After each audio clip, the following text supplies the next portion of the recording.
Мышықтың дуасы. Бұл Түркияда болған оқия. Бұл оқия Стамбул шаарында болып өткен. Нуржет аттуу жигиттин апасы окустан ооруп калды. Ал буга чейин деле көп ооручу. Бирок бир аз жатып эле кайра туруп кетчү.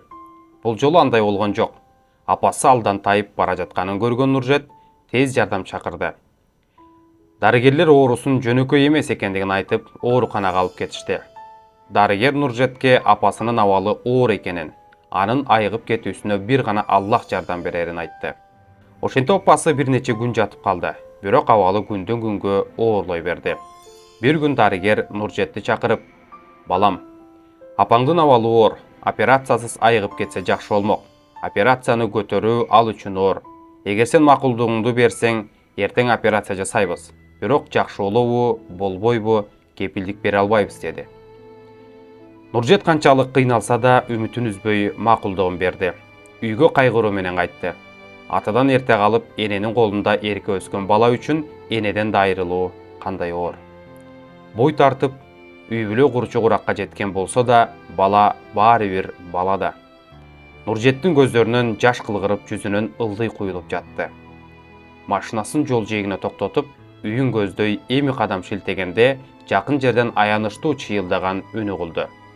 Ансыз да кайгырып келе жаткан Нуржет көңүл бурбай жөнөдү. Бирок ошол учурда баягы үн кайра угулуп, көзүнө бир нерсе кыймылдап көрүндү. Нуржет жакшылап караса, ооба, чынында эле таштанды челектин жанында мышыктардын балдарын көрдү. Байкуш эне мышык балдарынын жанында айланып, ары бери мыйоолойт. Буларды көрүп Нуржет көзүнө жаш алды. Эне менен балдардын ортосунда махабат кандай бекем. Байкуш эне өз курсагач болсо да балдарын ойлойт. Бул жагынан адам менен айбандын айырмасы жок дечи. Мына Нуржетти апасы багып чоңойтуп жүрүп, ден соолугунан ажырады. Балким өмүрүнөн да ажырашы мүмкүн эле. Бул мышык деле бир канча убакыттан кийин балдарынан ажырашы мүмкүн. Ошентип Нуржет ойлонуп, мышыктар салынган баштыкты алып, үйгө кадам шилтеди. Үйүнө кирип мышыктарды себетке салып, жылуу жерге коюп, энесине идишке сүт куюп берди.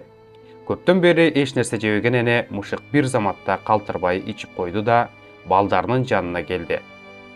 Мыймыйлар биринен бири талашып, энесине жабышты. Бир аздан кийин жылуу орунга көчүлгөн мышыктар кырылда уктап калышты. Алардан көзүн албаган Нуржеттин көңүлү көтөрүлдү.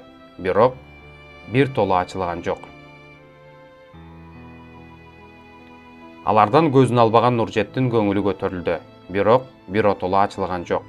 Эртеси Нуржет таң атпай ооруканага келди. Бирок апасынын жайында жок экенин көрүп, жүрөгү оозуна тыгылды. Оюна жаман ойлор келген Нуржет дарыгерди чуркай жөнөдү.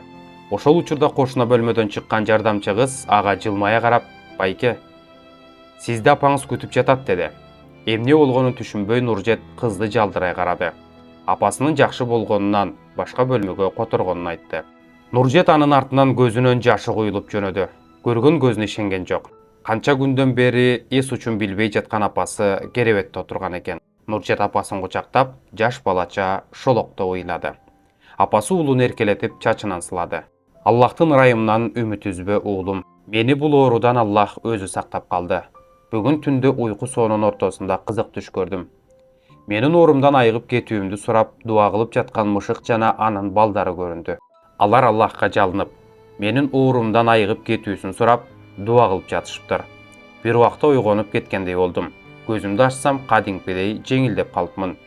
Ордундан туруп дарыгер кызды өзүм чакырып келдим" деп жообурап отурду. Апасынын андан ары эмне айтканын Нуржеттин кулагына кирген деле жок. Ал Аллахтын кудуретине дагы бир жолу таңдана, кечээги мышыктын балдары менен эне мышыкка кылган жакшылыгын эстеп отурду.